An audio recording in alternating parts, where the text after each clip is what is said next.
Hola class, how we doing? Welcome to chapter 2.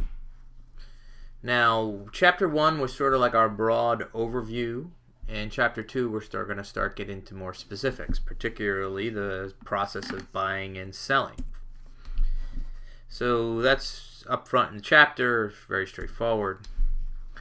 So when we're thinking about sales and sales management in today, which I will commonly keep calling new school versus old school. New school focuses on building long-term customer relationships. Very challenging to all these individual detailed relationships is building a sales and organizational structure that will work well given your customer needs. That's why we keep seeing this word adaptable, and salespeople call it adapts. How well do you adapt to this customer versus this customer given their specific needs? So one of the other trends in this new school selling world is that we have more of a shifting of a management style from a top-down command and control to a more coaching, servant leader, theory Y management style, because we're pushing down responsibilities to the salesperson so he or she can be adaptable. So this salesperson has more ownership of their job, and we're trying to get more commitment from the salespeople. They're basically becoming their own little profit and loss center, so to speak. We're giving them the autonomy to really manage and do the best they possibly can given each customer. That's why they need to be so adaptable. So we're going to talk a little bit about technology. Technology helps, and also integrating salesperson performance evaluations. Now, old school selling, performance evaluations used to be very easy. It was, what have you done for me lately, and did you make quota, and how much did you sell? And that's it. In the new school selling realm, performance evaluation is much more difficult, because if you only have the monetary, and commissions as the performance standard, then people are going to work for the performance standard and not towards customer relationships. You know what I mean? So the reward structure has to match the philosophy. If you say, oh yeah, we're customer relationships, but you only promote or you only reward financially based on commissions, then guess what? People are going to sell, and be dogs. What's the upside to a sales career? I think there's two strong upsides to being a salesperson. One is good salespeople are always the last people to get fired. You have very strong job security, because in most business-to-business scenarios, the salesperson is one of the main revenue drivers of the corporation. Without the sales team, there's no revenue. So good salespeople get paid very well, and they're the last people to get fired. And we're going to see in a slide or two that in the new school selling world and in this CRM world, basically since the mid to late 90s into the last 10 to 15 years, if you look at the C-suite, and particularly the CEO chair, it's very common to see the CEO come out of sales. Case in point, the most current person at IBM, she came out of sales. He's been the CEO of General Electric since 2001. He came out of sales. Steve Ballmer, who just stepped down from Microsoft, came out of sales. The new CEO to be at General Motors, out of sales. And the reason why they're coming out of sales is these are the people that have the customer relationships. These are the people that manage the biggest accounts as they got better and moved up throughout the sales force. So who knows how to manage the corporation better than someone who brought in all the revenue for the corporation? In the 1970s and the 1980s, it was very, very common for the CEO to be coming out of finance. And if you think back to those time periods, these were the leveraged buyouts. These were all, lots of conglomeration. This was an increase in globalization, and mainly the corporation was run like a balance sheet. And if the corporation was run like a balance sheet, someone coming out of finance or someone coming out of accounting were probably the better CEO. But in a world of CRM, in a world of trying to retain customer relationships, the CEOs in many corporations are coming out of sales. Some of these other attractiveness to sales careers, salespeople really do have a lot more autonomy. They probably don't work in an office. They probably get to set their own schedules and goals. So there's a little bit more flexibility for personal initiatives. If you need to see that 2 p.m. play of your daughter or your son in school, you probably have an easier time doing it with a sales career. Sales careers are very challenging. Sales careers, if you're a good salesperson, chances are, other than the CEO or the C-suite, the salespeople make the most money. No ifs, ands, or buts. Salespeople make the most money. Favorable working conditions, you won't get fired if you're good. And there's really excellent opportunities for development and advancement. There's lots of training, there's lots of conferences, and there's lots of advancement. The virtual office. There are some upsides to not being in the main office. You do get a little better work-life balance. There's less commuting. You get to save on real estate and overhead costs from the corporation side because you don't need to have these big corporate headquarters. And you have fewer commuters and you have fewer resources used. The downside is a little bit of out of sight, out of mind. We may or may not know what the salesperson is up to. Granted, if we're seeing good numbers and they're doing their reports on a daily basis, and we know that their call sheets are going well, then okay. The other upside is, especially for rookies, the isolation can be a problem.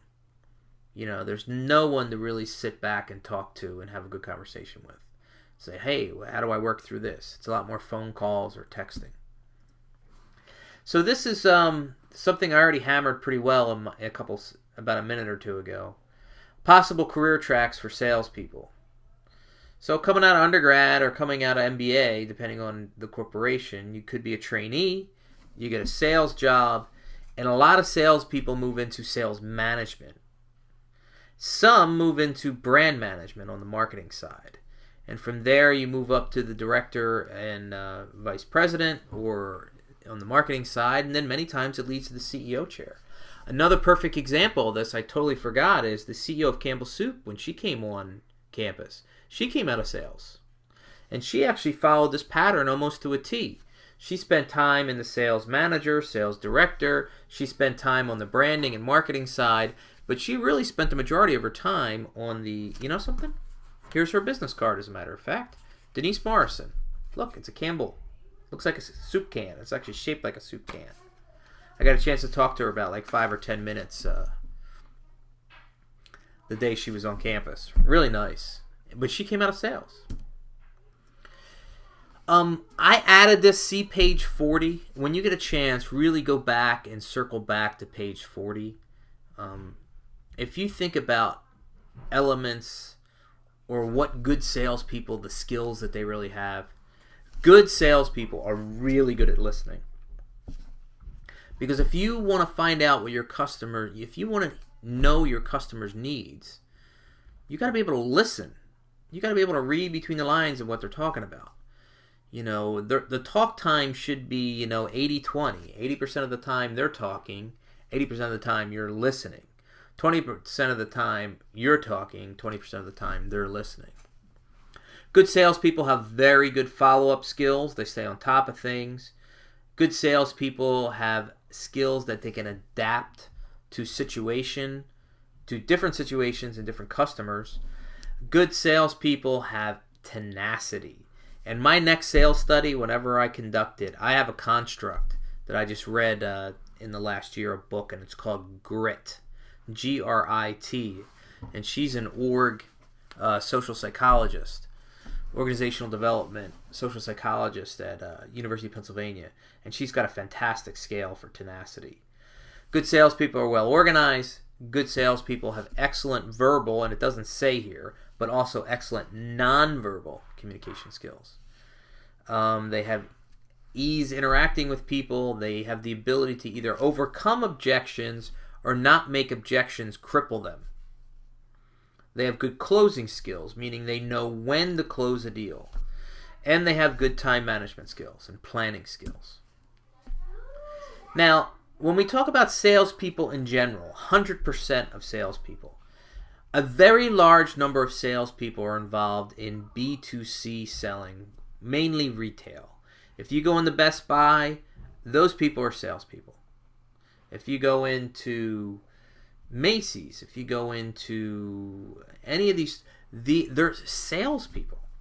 The difference is in B2C, most B2C selling, the customers come to the salesperson. In most cases. Now, most of the time when we're talking about salespeople this semester, we're talking about B2B people. Okay? Some of the stuff we talk about this semester will be B2C oriented, but we're focused much more on the B2B side. So to resellers, to business users, to institutions, the people that we sell to may not be the end user of the product or service. So when Pepsi sells to Seton Hall, that's a B2B sale. When Pepsi sells to MetLife Stadium, that's a B2B sale. So when we're talking here, the stages of the selling process, we're going to walk through each one of these, but we prospect, we have relationship building, we have qualifying of prospects, we have a sales presentation, we close, and we have after sales service. So prospecting is a core competency for salespeople. Even though we spend a good amount of time, or 75% of our time, on existing customers, we do lose customers. It's always good to have new customers. So salespeople spend a decent amount of time trying to find new customers. It's a fundamental. There's a lot of hard work. There's a very delayed payoff. In one of the sales jobs that I had before working on my PhD, it was somewhere between 9 and 14 months from initial contact with someone with a new potential to closing a deal. 9 to 14 months. These were expensive B2B consulting contracts, anywhere in the vicinity of $33,000 to $120,000 for a year. And so I helped the VP of sales, and if he needed, for his quarterly numbers, if he needed to close 2 deals in a quarter, and he wasn't working on anything already, nothing was going to get closed. I had to prospect thinking 9 months out, basically, and making sure that the prospect funnel, was full. Software helps this, by the way.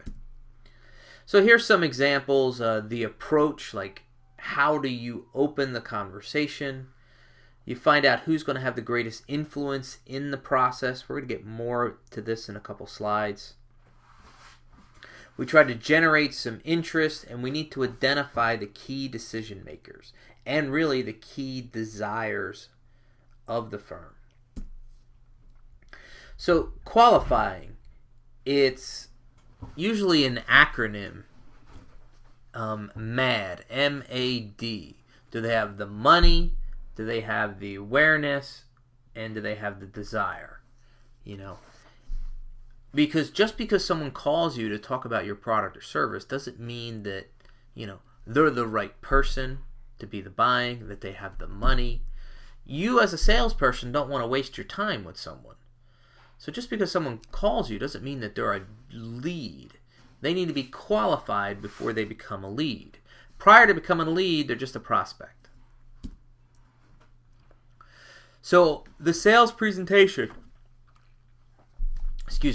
the purpose is to transmit information, hopefully persuade someone to become a customer. That is the main goal. Hopefully, prior to the sales presentation, the salesperson has a better feel for what he or she needs to present. Meaning, the sales presentation should be tailored specifically to that customer and their needs, and not just pull some PowerPoint deck that you've been using for the last 6 calls that you've gone on. Something general. The more specific you can be in your sales presentation vis-a-vis the person you're trying to sell to, the better. Finally, closing. Closing is not easy. Defining what closing is very good. Asking for the order is closing. Asking for business is closing. Okay? Some people are reluctant to do so. Usually you look for buying signals, and we'll get to that more in the text. A lot of times what people do is a trial close. Excuse me. A trial close is asking for an opinion as opposed to asking for the order. So you could do something like, well, do you think is that something that will really satisfy your needs? And if you trial close, you're not asking for the business, but you're asking for their opinion. And based on your opinion, you'll be able to see maybe where they're at with regards to the selling process. Finally, in old school selling, this never existed. After sales service. In new school selling, you bet it is, because we want these customers long term. If you want them long term, even after you close the deal and even after product is delivered, you still maintain a relationship with your customers. After sales service, installation, training, maintenance, and all this continual contact hopefully will increase the probability of you being able to sell to them again.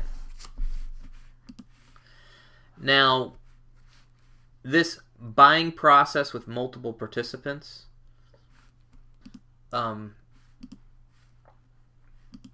was talking about this here earlier.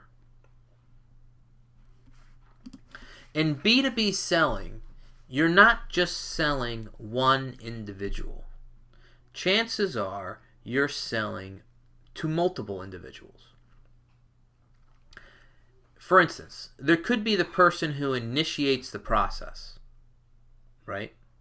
But that person who initiates the process might not actually be the user of the product or service that you sell. There are also influencers within B2B selling, and these influencers help decide whether or not something should be purchased or not. Gatekeepers are very close to being an influencer, but gatekeepers control the flow of information.